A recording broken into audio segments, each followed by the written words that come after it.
Bonjour sur la chaîne Salesforcer. On continue nos séries sur le projet d'implémentation iRecruit. L'étape suivante, c'est la création des objets personnalisés qui seront liés entre eux avec les deux types de relations existants sur Salesforce, le lookup et le master detail. Comme déjà expliqué au début, on va créer 4 objets personnalisés: poste, candidat, candidature et revue. On va se baser sur ce fichier.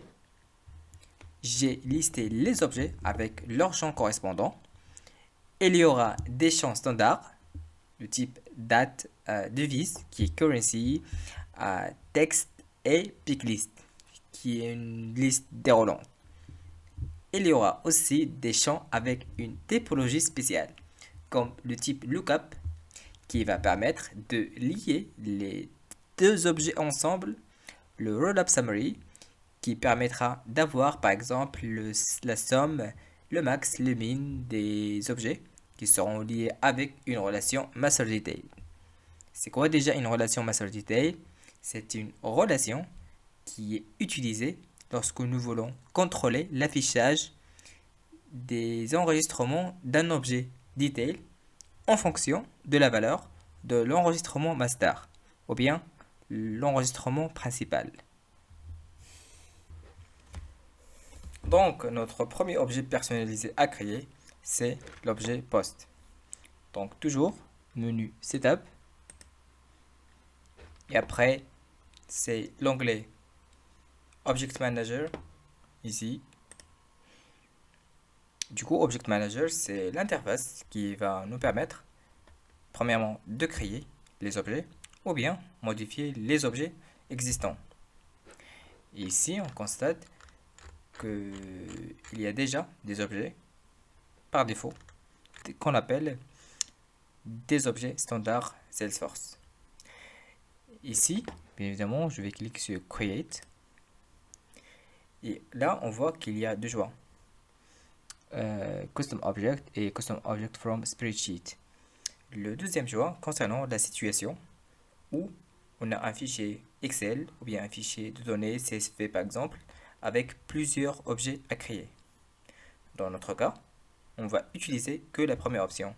Ça veut dire d'une manière manuelle. Donc, je vais cliquer sur Custom Object.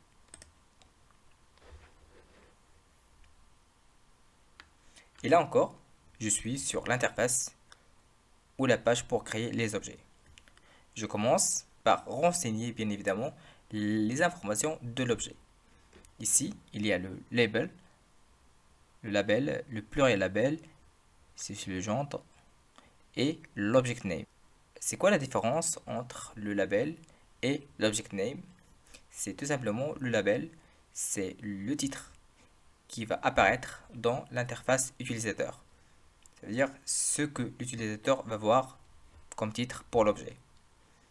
Par contre, l'object name, il va servir pour communiquer avec Salesforce si par exemple on devrait développer du code par exemple ou bien pour faire du paramétrage sur cet objet-là. Donc, normalement, dans la majorité des cas, c'est pas 100%, mais la majorité des cas, le label est souvent égal à l'object name. Donc, on va renseigner les informations concernant notre objet. Ici, le label, ça va être post sur ce qui va apparaître pour les utilisateurs. Le pluriel va être post. Et ici, vous avez vu, le champ object name était rempli automatiquement. C'est ça pourquoi j'ai dit dans la majorité des cas, l'object name égale à label. Donc par défaut, on va le laisser comme ça. Et ici, normalement, si on peut faire une description, c'est toujours utile de mettre une description pour l'objet. Et ici, c'est le record name, ça veut dire ce qui va apparaître sur le nom de l'objet. Si je vais faire nom, puis un poste, titre, et un nom du poste, par exemple.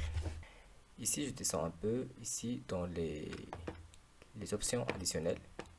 Je vais cocher les 4 options. Ce n'est pas systématiquement qu'on fait ça, mais pour la démo, je coche les 4.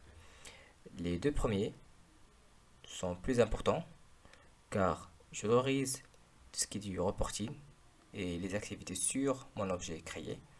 La troisième, qui est le track field history, c'est pour des questions d'audit. Et finalement, j'autorise aussi qu'il soit mentionné dans les groupes chatter sur Salesforce. Je descends un peu. Ici, j'autorise la recherche. Donc, quand je recherche, il va autoriser la recherche sur l'objet aussi. Et finalement, je vais cocher ici la dernière case qui s'appelle Launch New Custom Tab Wizard after saving this custom object, c'est-à-dire quand il va enregistrer l'objet, il va lancer un wizard, ça veut dire une autre interface qui va nous permettre de gagner du temps pour notre configuration app. Cette option va nous permettre de lancer directement l'outil qui va créer les tabs, c'est-à-dire les onglets, les tabulations, les tabs sur notre app. Par exemple, si je ne décoche pas cette option et je clique sur Save, je ne vais pas pouvoir voir l'objet près du Home Report Dashboard ici. Donc il faut que je passe sur le setup, après je passe directement sur l'option qui va nous permettre de configurer ça. Et du coup cette option, quand je le coche, ça va pouvoir nous rediriger directement vers l'interface qui va permettre de configurer ça sans aller fermer, aller encore sur le menu configuration, etc.